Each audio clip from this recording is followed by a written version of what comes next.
tá vivo. Olá pessoal, tudo bem? Josiel Almeida, mais uma vez aqui nós no nosso canal para tratarmos de assuntos importantes da nossa política nacional e regional. E antes de entrar no assunto, lógico, não se esqueça de se inscrever no canal, dar seu like, seu hype, seu comentário. Isso é muito importante, pessoal, para que esse vídeo crie relevância na plataforma e com certeza alcance muito mais pessoas e muito mais pessoas ficam informadas do que está acontecendo no nosso estado.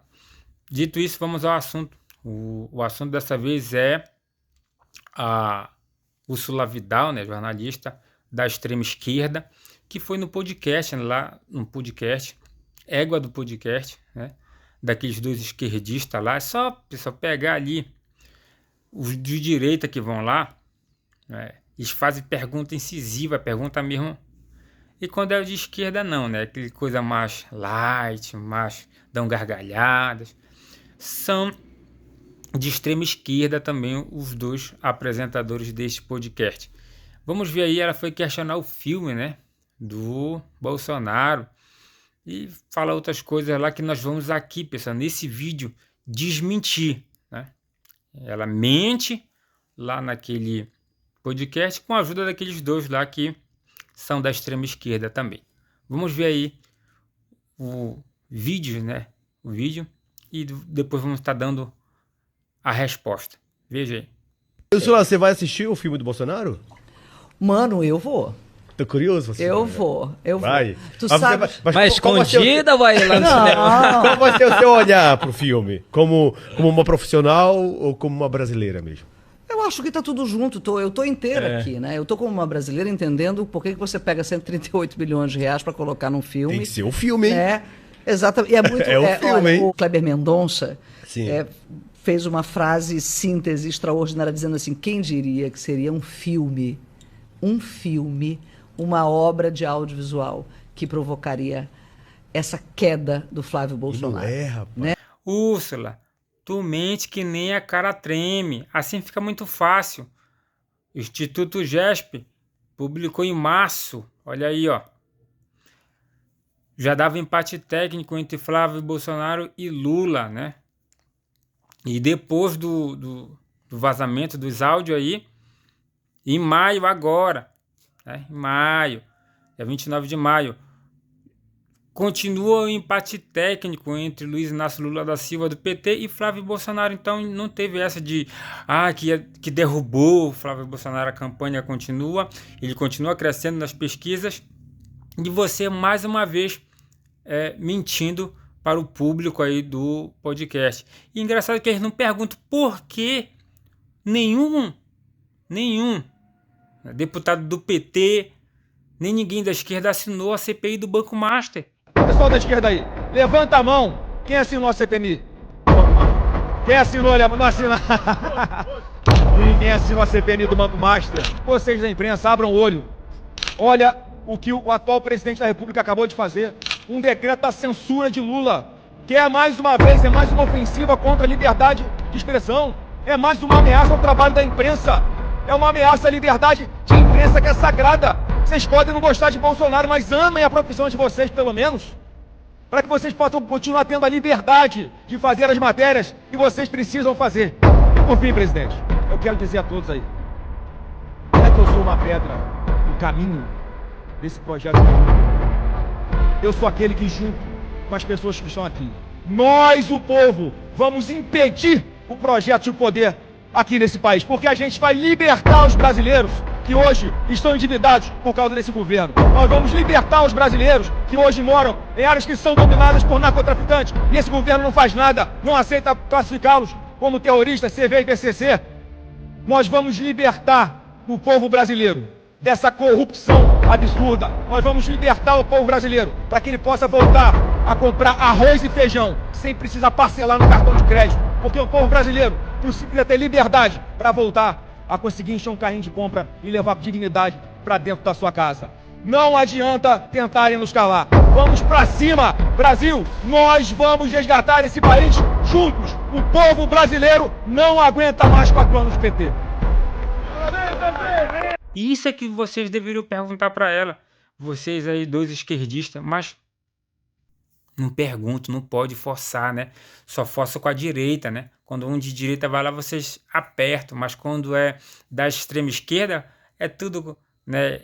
Esse clima descontrariado, mas estamos aqui para desmentir, né, as mentiras desse podcast. Vamos continuar aí, tá? Tá bom. Não é, rapaz, Né? é verdade. Esses caras que fizeram uma guerra cultural contra a cultura, que usaram os algoritmos, usaram a linguagem, usaram o próprio audiovisual para combater tudo, toda a importância, toda a força, todo o processo civilizatório que a cultura desempenha no mundo. E é exatamente por conta de um projeto cultural que não é um projeto cultural, na verdade, aquilo ali é um migué, né? Como vocês disseram. Sei lá, assim fica muito fácil.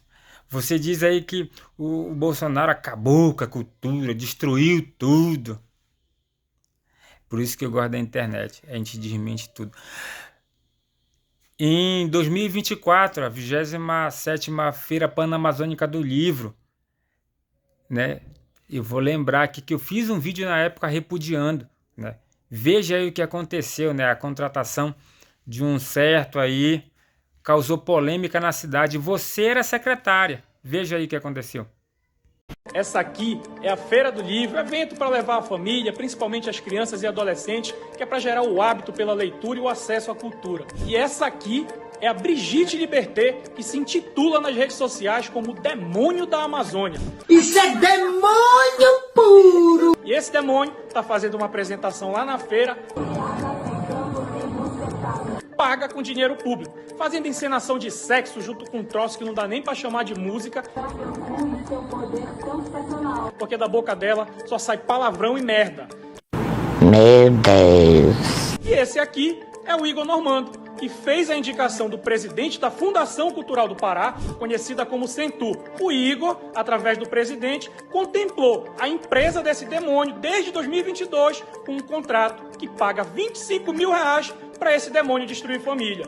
O quê? Não acredito. Um evento, gente, que crianças, adolescentes, para família, e a gente se depara com esse demônio mamando no dinheiro público para fazer destruição de família. E é para combater essa agenda diabólica do Barbalho e do Igor Normando que eu protocolei o projeto 326/2023, que proíbe o uso de recurso público no Pará para eventos que promovam a sexualização de crianças e adolescentes. Pressione o seu deputado para aprovar o quanto antes esse projeto para que acabe com essa farra do dinheiro público e da destruição de família. Tamo junto, deputado Rogério Barros.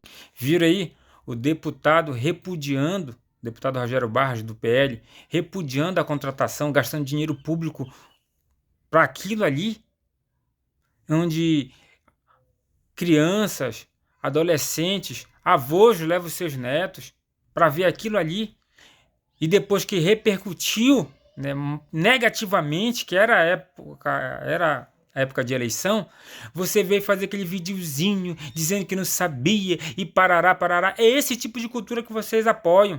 Veja aí o vídeo dela dizendo que não sabia e parará. Faça-me o favor, Úrsula.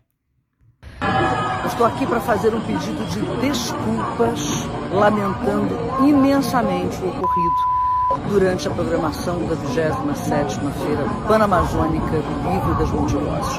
Ao longo dos últimos 6 anos, nós temos buscado garantir a diversidade, a inclusão, a democracia, o direito aos espaços e essa diversidade de artes e expressões culturais dentro da nossa feira. Mas, por uma inobservância do conteúdo de parte da programação, nós submetemos o público da feira a um conteúdo inadequado para este público que transita livremente de crianças, de jovens, de estudantes, de famílias dentro da Feira do Livro. Nós reafirmamos o compromisso do governo do Estado com a garantia plena de direitos, com o combate a todo tipo de preconceito. Mas isso não quer dizer que nós devamos submeter os visitantes a um conteúdo inapropriado. Os nossos pedidos de desculpas, lamentando novamente os transtornos e esse ocorrido. Tá aí, né? Não sabia. Patrocinou um show erótico como cultura, uns cara lá chamando palavrões, e depois vem dizer que não sabia. E depois foi o Bolsonaro que acabou com a cultura, que fez uma guerra cultural. Vocês apoiam isso, Rafael Vidal. Vocês da esquerda são lixo, vocês apoiam isso. né? Essa podridão, né? Como que chamo de cultura, né? Infelizmente, né? O nosso estado do Pará está mergulhado na mão da esquerda, na mão do barbalismo, que vocês apoiam, né? Esse podcast apoia, então só tenho a lamentar. Vamos continuar que tá interessante. O cara pegou aquele dinheiro, sabe Deus onde foi parar. E assim, que filme é esse que custou 138 milhões? Ele não consegue prestar conta. Produção de Hollywood. Uma hora ele diz que ele não leu o contrato, depois ele diz que ele não sabia que tinha confidencialidade, depois ele diz que era pra tal da produtora, depois a produtora nunca fez filme, a produtora não existe, vai lá na sede da produtora, não tem ninguém na produtora. Então, assim, é uma avalanche de mentiras, uma depois da outra, que nada fica em pé. Então, assim, um cara que tem esse histórico, né, você olha para a história desse cara, a história desse cara é mutreta. Entendeu? O cara é um mutreteiro. A maioria da esquerda eu acho que não vai assistir, né? Por que você vai? Porque eu sou do audiovisual. Porque eu sou uma cineasta, eu sou uma Você quer ver a qualidade desse filme? Eu quero ver. Ai. Chama o Flávio de mutreteiro, que a vida dele é uma mentira, né? Que não sabe de onde veio. Engraçado. É fácil, né, desfazer essas falas dela com o desafio do próprio Flávio Bolsonaro. Veja aí. Não tem absolutamente nada a esconder, por isso que eu insisto aqui o tempo inteiro, vamos instalar a CPMI do Banco Master. Eu desafio o governo Lula a Que diabo é isso? colocar sua base para pressionar o presidente do Congresso para que ela seja instalada. Isso não acontece porque ele tem muito a explicar ainda, ele é que tem que explicar o que é que ele foi fazer em mais de 7 ou 8 reuniões fora da agenda, não só com o Borcaro, mas com o Augusto Lima, da Bahia. Muita gente está esquecendo de falar desse nome, foi onde tudo começou, o Credit Suisse lá na Bahia, foi como o Banco Master começou a se alavancar, inclusive. O que o presidente Lula quis dizer quando falou ao banqueiro que ele deveria aguardar mais um tempo para trocar o presidente do Banco Central, que na época era Roberto Campos Neto, portanto cai mais uma narrativa de que o presidente Roberto Campos Neto estivesse de alguma forma favorecendo o Banco Master. Pelo contrário, Lula sugere que ele aguarde a troca porque ele ia colocar um novo presidente do Banco Central, sugerindo o quê? Que aí poderia ajudar o Banco Master. O Lula tem que falar para a gente aqui se ele é conselheiro, se ele é sócio, se é só amigo de Daniel Borcaro e de Augusto Lima. O que o presidente Lula tem que explicar é sobre o seu filho, que está sendo acusado de receber 300 mil reais de propina do careca do INSS e está foragido aí pelo mundo. Eu quero dirigir a imprensa, cadê o Lulinha? Aí aceita, né? Quem deve vai querer abrir CPI? Não vai, pessoal, porque a CPI ela vai buscar tudo. Ela vai quebrar sigilo telefônico, sigilo bancário. Por que a esquerda não assina a CPI do Banco Master? Põe tudo em pratos limpos, né? E ela mente mais uma vez, deslavado, né? Mente para o público do podcast, né? É por isso que nós estamos aqui para desfazer. Mas vamos continuar que está muito interessante. Gente, olha, é um negócio tão sujo, tão subterrâneo, tão sorrateiro, tão envolvido. Gente, o Borcaro é um mafioso. O cara tinha um sicário que mandava dar porrada em jornalista, né? Uma figura envolvida com uma criminalidade pesadíssima. Esse homem não fazia só um grande esquema de lavagem de dinheiro, de utilização. Eu acho engraçado o Flávio dizer que pegou dinheiro privado. Pô, Privado. Dinheiro de aposentado, gente. Privado, pra ajudar no patrocínio pro filme. Quer dizer, uma cara que nem treme. A cara nem treme do cara, entendeu? Ela chama Borcaro de mafioso, né?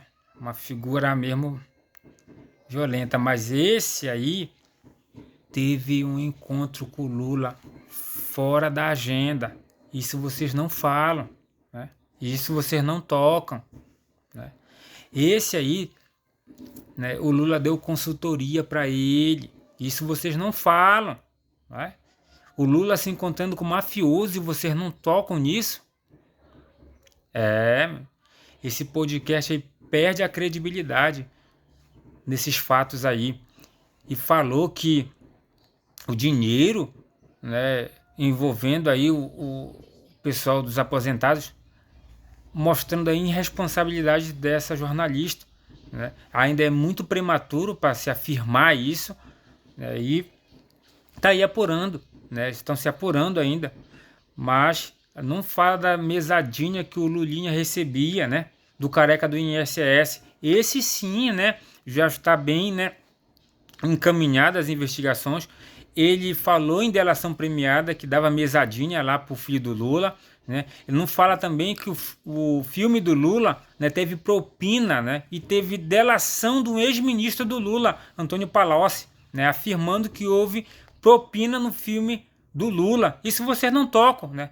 Isso eu faço esses vídeos para desmentir, né? E para esses podcasts cada vez mais perder a sua credibilidade. Porque infelizmente eles ainda chegam com pessoas leigas, com pessoas que não conhecem, né, da política, não são ligadas, mas que eu espero que o meu vídeo chegue até essas pessoas também esclarecendo. E podem sim, né, pesquisar todas as fontes que eu coloquei aqui, que vai bater tudo certinho, tá bom? Então deixa aqui a minha indignação, meu repúdio contra, né, esse podcast, contra esses esquerdistas, esse papo de esquerdista aí, tá bom? Só para desmentir vocês. Como prática, vamos terminar esse vídeo com um versículo da palavra de Deus, versículo esse que se encontra no Evangelho de João, no capítulo 8, versículo 32. E conhecereis a verdade, e a verdade vos libertará. Que Deus abençoe a sua casa, a sua vida, a sua família, meu amigo. Em nome do Senhor Jesus. E até a próxima. Valeu!